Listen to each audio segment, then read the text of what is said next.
Hey guys, here at the EVgo charger in someplace, Massachusetts, and doing a fast charge for free. Got down to 19%. That's been the lowest I've let the battery get yet. Been keeping an eye on the reported battery capacity, the state of charge in LeafSpy, and on the dashboard.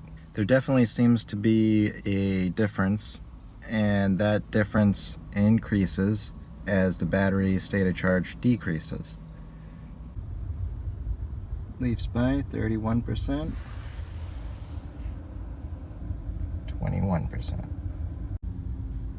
Now that the battery is back up, LeafSpy says 72.8 and the dashboard says 70. This is only my second time using the Nissan No Charge to Charge card, but this is my second time also using it at EVgo.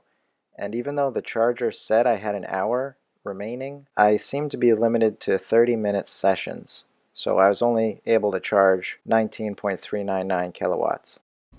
At first I didn't think it was going to be as great of a difference as it turned out to be, but people did report a 10%, 15% difference. You know, now that I'm down to 19% according to the dashboard, there is that 10% difference. So that's pretty interesting. I'm guessing it's probably just something to, so when you do get down to 0%, you still have some reserve to limp home and get to a charger or something like that.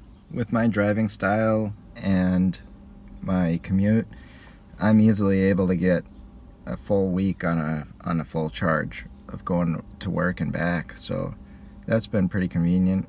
The battery capacity to do that.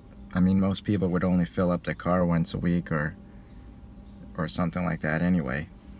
Somebody had commented on reading the manual for the steering assist disabling with the blinker. So thanks for that.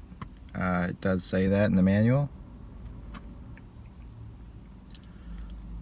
So now that I've been driving this car for a month, what are some of the things that I don't like about it? From the previous models of Leaf, the bag that you get with the EVSE, it looks like it used to be a much nicer bag, and now it's kind of just a little thin fabric thing that you can throw the cable into. It's cheap, they're trying to save money. I don't know. Rear view visibility, it's not that great. This is about what it looks like from my point of view. I took out one of the rear seat head cushions just so you could get an idea, but it's you don't really see a whole lot from here. Fluctuation of the temperature on the heated steering wheel. I mean, it's winter time, I'm not wearing gloves. It seems like the heat is not dispersed evenly across the steering wheel. From what I read in the manual, it turns off the heater on the steering wheel when the surface of the steering wheel gets to 68 degrees Fahrenheit. So I guess as it heats up, it gets to that temperature and turns off, but then it cools down. It's not consistent. The steering wheel, I've noticed when I'm at low speeds and I'm doing a very kind of sharp turn, maybe pulling into a parking space or going around a corner in a garage, the wheel actually makes a squeak sound. I haven't been able to capture that on camera because I've been driving when I'm doing it. You turn it most of the way, and when you let it go and it turns back, you hear a squeak. I heard about that in the previous versions of Leaf. It's kind of annoying. I've never had that happen in a car before. I still wish there was a way that I could tell if the brake lights were coming on or not. It seems like comparing this car to my previous car, that people tend to tailgate me a lot closer and a lot more frequently than they used to. I think it has something to do with people. I don't know what it has to do with. I've noticed that people definitely tailgate me more in this car than my previous car. And it's not like there's nobody in front of me, so I can't go anywhere. So I've got this ODB2 cable kind of hanging down here. I need to do something better about that. Basically, I have it on this switch, so I can turn the rater that I have on and off without having to continuously plug and unplug the cable.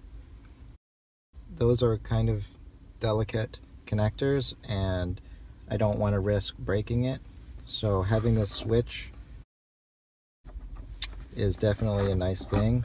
I'm trying to figure out a way that I can mount this more permanently. This switch is kind of curved and there's not really a good surface. I thought about mounting it right here.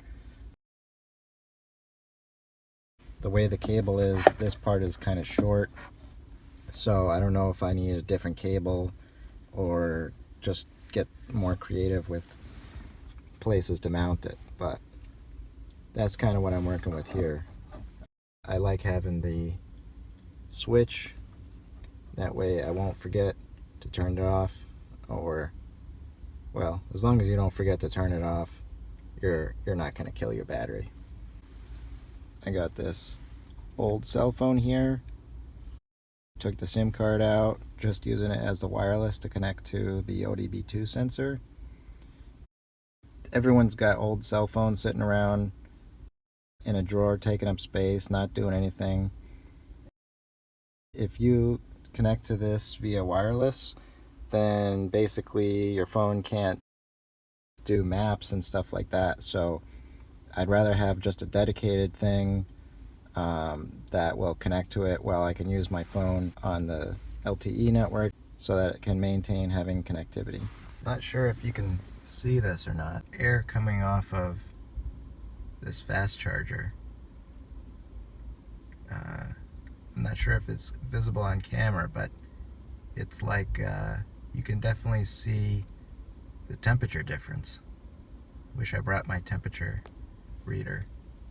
So those are my updates and the 5 things that I don't like about the 2018 Nissan Leaf. Here's the best eco drive report I've been able to get so far. If you guys can beat that, I'd like to hear about it in the comments. See you next time.